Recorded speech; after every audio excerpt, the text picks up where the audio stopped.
കോൺഗ്രസ് ഇന്നും അവിടെ ജീവിച്ചിരിപ്പുണ്ട്. എന്നാൽ ആ സംസ്ഥാനത്ത് ആ പള്ളിയിൽ അങ്ങനെ ഒരു പ്രശ്നമുണ്ടാകുമ്പോ ഒരു മതേതര പാർട്ടി എന്ന് ഇന്ത്യ രാജ്യം ഒറ്റക്ക് ഭരിച്ചിരുന്ന 435 സീറ്റോളം കരസ്ഥമാക്കി ഇന്ത്യ രാജ്യത്ത് ന്യൂനപക്ഷങ്ങളെയും എല്ലാവരെയും കൂട്ടിപ്പിടിച്ചുകൊണ്ട് ഈ രാജ്യത്ത് ഒറ്റക്ക് ഭരിച്ച കോൺഗ്രസ് ആ നാട്ടിൽ ജീവിച്ചിരിപ്പുണ്ട്.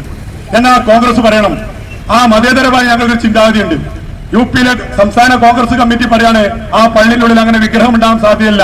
ആ പള്ളി അത് പള്ളിയായിട്ട് തന്നെ നിലനിൽക്കുന്നതാണ്. ഇന്ത്യന്റെ മതേതരത്വത്തിന്റെ നായകക്കല്ലാണ്. ആ പള്ളിയായിട്ട് തന്നെ നിലനിർത്തണം. മുസ്ലിങ്ങൾക്ക് നിസ്കരിക്കാൻ ആവശ്യമായി തുറന്നു കൊടുക്കണമെന്ന് ഒരു കോൺഗ്രസ് നേതാവും ഒരു പത്രപരസ്യം പോലും ചെയ്യുന്നത് നമ്മളാരും കണ്ടിട്ടില്ല. എന്നാൽ ഇന്ത്യൻ നാഷണൽ കോൺഗ്രസിന്റെ ദേശീയ നേതാക്കൾ ഒരുപാടുണ്ട്. ഒരു ന്യൂനപക്ഷങ്ങൾക്ക് RSSന്റെയും സംഘപരിവാറിന്റെയും പ്രശ്നങ്ങൾ ഉണ്ടാകുമ്പോ ഇന്ത്യന്റെ പ്രതിപക്ഷ നേതാവ് അല്ലെങ്കിൽ ഇന്ത്യയിലെ രണ്ടാമത്തെ കക്ഷി എന്നുള്ള നിലക്ക് ഇന്ത്യയിലെ ന്യൂനപക്ഷങ്ങളെ സംരക്ഷിച്ച ഇന്ത്യൻ നാഷണൽ കോൺഗ്രസിന്റെ ഒരു നേതാവിനെയും നമ്മളാരും എവിടെങ്കിലും RSSന്റെ അഴിഞ്ഞാട്ടം നടക്കുന്നിടത്ത് ഒരു പ്രതിഷേധ പ്രകടനം നടത്താൻ പോലും തയ്യാറല്ലാത്ത ഇന്ത്യൻ നാഷണൽ കോൺഗ്രസിനെയും നമ്മൾ മനസ്സിലാക്കേണ്ട ഒരു കാലഘട്ടത്തിൽ കൂടിയാണ് നമ്മൾ കടന്നു പോകുന്നത്. ഈ പരിപാടി ഉദ്ഘാടനം ചെയ്തതിനു വേണ്ടിയിട്ട് വഹാബ് സാറെ ക്ഷണിക്കും.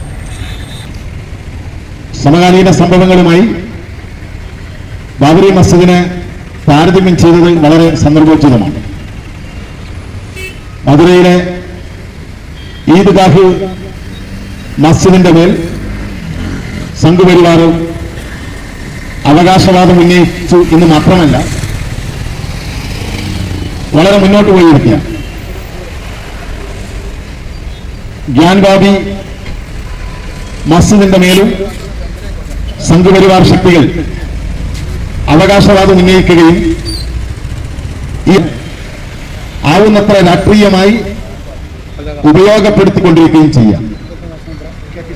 രാജസ്ഥാനിലെ സംബാലിലെ ഷാഹി ജുമാ മസ്ജിദിന്റെ നേരെ സംഘപരിവാർ അവകാശവാദം ഉന്നയിക്കുന്നു എന്ന് മാത്രമല്ല, ബോധപൂർവം ഒരു സംഘർഷാവസ്ഥയും സൃഷ്ടിച്ചിരിക്കാം.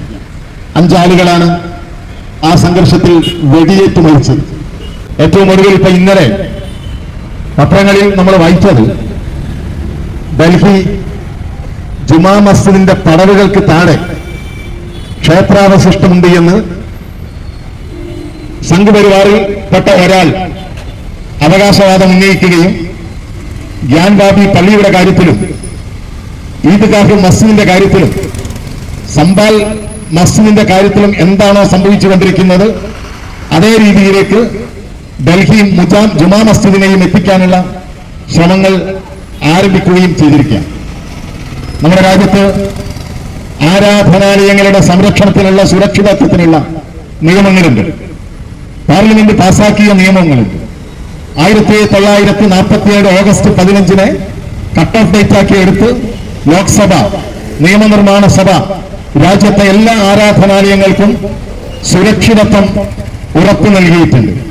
സംഘപരിവാറിന് ഇതൊന്നും ബാധകമല്ല എന്നുള്ളതാണ് അവരുടെ കാര്യത്തിൽ നമുക്ക് എന്നും കാണാൻ സാധിച്ചിട്ടുള്ളത്. അദ്ദേഹം പറഞ്ഞെന്താ, ശ്രീരാമക്ഷേത്രം അത് ഈ രാജ്യത്തിന്റെ ഒരു അഭിമാനമാണ്. അത് ഇവിടുത്തെ മഹാഭൂരിപക്ഷം വരുന്ന സമൂഹത്തിന്റെ അവരുടെ ആവശ്യമാണ്. നമുക്ക് 25 കിലോമീറ്റർ അപ്പുറത്ത് 5 ഏക്കർ ഉണ്ടല്ലോ. അതിൽ പള്ളി ഉണ്ടാക്കിയത് ബാബരി പള്ളി. എന്താ ബാബരി പള്ളി എന്ന് പറയും മനുഷ്യനറിയില്ല. ബാബരി പള്ളി ബാബർ ചക്രവർത്തി ഉണ്ടാക്കലല്ലേ ബാബരി പള്ളി ഉണ്ടാവും. ഉണ്ടാക്കിയ സ്പൈ പള്ളിയല്ലേ. ആ ബാബരി പള്ളിയുടെ സാധനം പോയി. അജാതി തങ്ങളായതുകൊണ്ട് ഞാൻ എന്റെ വേറെ വാക്കൊന്നും ഉപയോഗിക്കൊണ്ട് ഏതായാലും ചിലവാണ് പ്രസ്തുതി. സമസ്ത കേരള ജമിയത്തുകളുടെ സെക്രട്ടറി പറഞ്ഞില്ലേ, കാതേരാണ് ഈ വിവരം വേണം. ഈ വിവരം മതപരമായ വിവരമാണ്. ഞാൻ പറഞ്ഞല്ല, അതിന്റെ പ്രസ്ഥാനിപ്പിക്കാണ്ട് വിവരമില്ലാതെ മുസ്ലിം ലീഗിന്റെ നേതൃസ്ഥാനത്തിരിക്കുന്ന കാര്യം. അങ്ങനെ കാര്യം പ്രശ്നം വെച്ചാൽ സമുദായത്തിന്റെ വിഷയം, ലീഗിന്റെ ഒരു വിഷയം വരുമ്പോ ഇവർക്ക് എത്തുമ്പോ ഏതാ ലാഭം കുഞ്ഞാലിക്കുട്ടി സാഹിബിനോടെ ചോദിക്കാം. പിന്നെ ഫത്വ സാധിക്കൽ തങ്ങൾ കുഞ്ഞാലിക്കുട്ടിയോടെ ഫത്വ ചോദിക്കും. കുഞ്ഞാലിക്കുട്ടി കച്ചവടം അരിച്ചു പഠിച്ചിട്ട് ലാഭമുണ്ട് പറഞ്ഞു. ആ ലാഭമാണ് ഇയാൾ പറഞ്ഞു. അത് സ്ഥാപിച്ചാലും ഒരു ചാനലിന് പറഞ്ഞു കേട്ടില്ലേ, സ്ഥാപിച്ചാലും നെഞ്ചത്തട്ടി ക്രിസ്ത്യൻ സമുദായത്തെയും മുസ്ലിം സമുദായത്തെയും തമ്മിൽ തെറ്റിക്കാനാണ് ഞങ്ങൾക്ക് UDF-ന് കിട്ടുന്ന വോട്ട് വിഭജിക്കാൻ വേണ്ടിയിട്ടാണത്. അതുകൊണ്ട് അത് വഖഫല്ല. എത്ര ചാനലിലാണ് വന്ന് പറഞ്ഞത്. മറ്റേ വേറെ ആളുണ്ട്, അഡ്വക്കേറ്റ് മുഹമ്മദ് ഷാ. മൂപ്പര് പിന്നെ എങ്ങനെ അല്ല ദജിലിങ്ങനെ ദൂരിട്ട് വയ്ക്കണം വരെ പറയാം. അത് വഖഫല്ല, അത് നിയമം. എങ്ങനെയാണ് ഇവർ എന്തുകൊണ്ടാണ് ഇവർ ഈ ബുദ്ധിയൊന്നും ഇയാൾ വക്കീലാണ്, ഈ വക്കീലായി ഇയാൾക്ക് നമ്മൾ ഹൈക്കോടതിയിൽ തെളിവ് കൊണ്ടേ കൊടുക്കണേ, അത് കൊണ്ടേ കൊടുക്കുക, അത് തള്ളും. കൃത്യമായിട്ട് ആധാരം കണ്ട ആൾക്കാർ ഞങ്ങളെ കണ്ടിട്ടോ അറിയില്ല, വളരെ കൃത്യമായിട്ട് രീതികൾ വക്കഫാധാരം എന്നാണ് ഇരിക്കുക. അതിന്റെ അടിയിൽ പിന്നെ രണ്ടോടത്ത് വക്കഫ് ഉണ്ട്. അതൊക്കെ ദുർബലമാവുക. എപ്പോ അതൊക്കെ ദുർബലമാവും. അടിയിൽ കണ്ടീഷൻ എന്താ അറിയോ? ക്രിയാവിക്രയാധികാരത്തോടു കൂടി എന്നൊരു കണ്ടീഷൻ ഉണ്ട്. പിന്നെ ഈ ഫാറൂഖ് കോളേജ് എന്തെങ്കിലും ഇല്ലാതായാൽ ഈ ഭൂമി അപ്പോൾ വല്ലതും ബാക്കിയുണ്ടെങ്കിൽ അന്ന് അദ്ദേഹത്തിന് മക്കളില്ലെങ്കിൽ അവകാശികൾക്കോ അത് കൊടുക്കണം. ആ കണ്ടീഷനാണല്ലോ. അതോടെ കംപ്ലീറ്റ് ദുർബലമാണ്. ഫാറൂഖ് കോളേജിന് കൊടുത്താണല്ലോ സ്ഥലം. അങ്ങനെ ഫാറൂഖ് കോളേജിൽ 25 കൊല്ലം കഴിഞ്ഞപ്പോൾ ഫാറൂഖ് കോളേജ് എന്താ കിട്ടിക്കോളും, ഡിമോളിഷായി വേണ്ടാന്ന് വെച്ചാൽ കമ്മിറ്റി. അപ്പൊ പിന്നെ ആ ഭൂമി എന്തെയ്യുണ്ട്? ഫാറൂഖ് കോളേജിന്റെ കമ്മിറ്റിക്കാർ കിട്ടി ഇല്ലേ? അതിന് കൊടുത്താലേ അതില്ലാതായാൽ എന്താ ചെയ്യണ്ടേ? അതില്ലാതായാൽ കാരണം ആലോചിക്കണം. 1948 സ്വാതന്ത്ര്യം 47 കിട്ടി. 48 കേരളത്തിൽ ആദ്യമായിട്ട് നമ്മുടെ മലബാർ ഏരിയയിലെ വലിയൊരു സ്ഥാപനം വരികയാണ്. അപ്പൊ അത് നാളെ ഉണ്ടാകുമെന്നൊന്നും അറിയില്ല. അപ്പൊ 404 ഏക്കർ കൊടുക്കുന്ന ആള് കൊച്ചി കിടക്കുന്ന ആള് ഫാറൂഖുള്ള ആളല്ല. അപ്പൊ അതിന് കണ്ടീഷൻ വെക്കണം. അഥവാ ഈ ഫാറൂഖ് കോളേജ് ഏതെങ്കിലും കാലത്ത് ഇല്ലാതായാൽ ഇസ്മായിലെ ഷർട്ടിന്റെ പെരക്കാരിലെ പെണ്ണുങ്ങൾക്കൊക്കെ പോയി വാങ്ങി. എന്റെ അപ്പാക്ക് നല്ല ചേരും, അല്ലെങ്കിൽ പിയാപ്പൊക്കെ നല്ല ചേരുന്നുണ്ട്. ഓൾ കുപ്പായിക്ക് വന്നപ്പോ ഞാൻ മരിച്ചു. ഓളിന്റെ മയ്യത്തിലിട്ടത് ഇത്തരില്ലോ.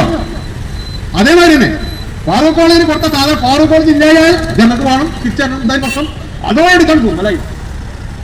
അതാരാ പറയുന്നത്? അഡ്വക്കേറ്റ് ജയശങ്കർ മരണമാണ് മലയാളിയുടെ സാജൻ സക്രിയ, പിന്നെ ബിജെപിയുടെ പിന്നെ കെ സുരേന്ദ്രൻ, അക്കൂട്ടത്തിൽ കൂടെ കുഞ്ഞാലിക്കുട്ടി, അക്കൂട്ടത്തിൽ കൂടെ സാധിച്ചാലും അക്കൂട്ടത്തിൽ കൂടെ അഹമ്മദ് ഷാ.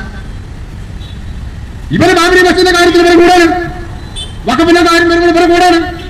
എവിടൊക്കെ മുസ്ലിം സമുദായത്തിന്റെ അവകാശങ്ങൾ ചോദിച്ചുവാണോ അവിടൊക്കെ ഇവർ ബിജെപിന്റെ കൂടെയാണ്, RSSന്റെ കൂടെയാണ്. നിലപാടില്ല, തട്ടല് വേണ്ട, നിലപാടിൽ തുടങ്ങിയ തട്ടില്ല. ഇപ്പോഴാ കസാല നോക്കിയിരിക്കാറ് 28-ാം വയസ്സിൽ നിന്ന് നോക്കുക. 2026 തെരഞ്ഞെടുപ്പിൽ കിട്ടൂലേ? കഴിഞ്ഞ തെരഞ്ഞെടുപ്പിന് മുമ്പിൽ പറഞ്ഞ ആത്മകഥ നമ്മളെല്ലാവരും കണ്ടതാണ്. ഈ തെരഞ്ഞെടുപ്പിൽ കൂടി നമുക്ക് അധികാരം കിട്ടിയില്ലെങ്കിൽ നമ്മുടെ കാര്യം വളരെ പ്രയാസത്തിലാണ് മൂപ്പര് പറയണത്. നമ്മളെ കേൾക്കുക. അപ്പൊ 26 കിട്ടിയെങ്കിൽ മൂപ്പരെ കഥ എന്താ? മൂപ്പർക്ക് 80 വയസ്സാവും. പിന്നെ മൂപ്പർക്ക് തീരെ പ്രതീക്ഷയില്ല. പിന്നെ 5 കൊല്ലം കഴിയുമ്പോൾ മൂപ്പർക്ക് 85 വയസ്സാവും മരിച്ചില്ലെങ്കിൽ. അപ്പൊ മൂപ്പർക്ക് ആ കസാലി നിൽക്കണം. അതിന് എന്ത് നിലപാട് സ്വീകരിക്കും? അപ്പൊ ഇതിന്റെ അതിൽ ആരും പറയില്ല. ആദ്യ മതസംഘടനകൾ കൈയെടുത്തു, പക്ഷെ മതസംഘടനകൾക്ക് നമ്മൾ മനസ്സിലാക്കിക്കോളി.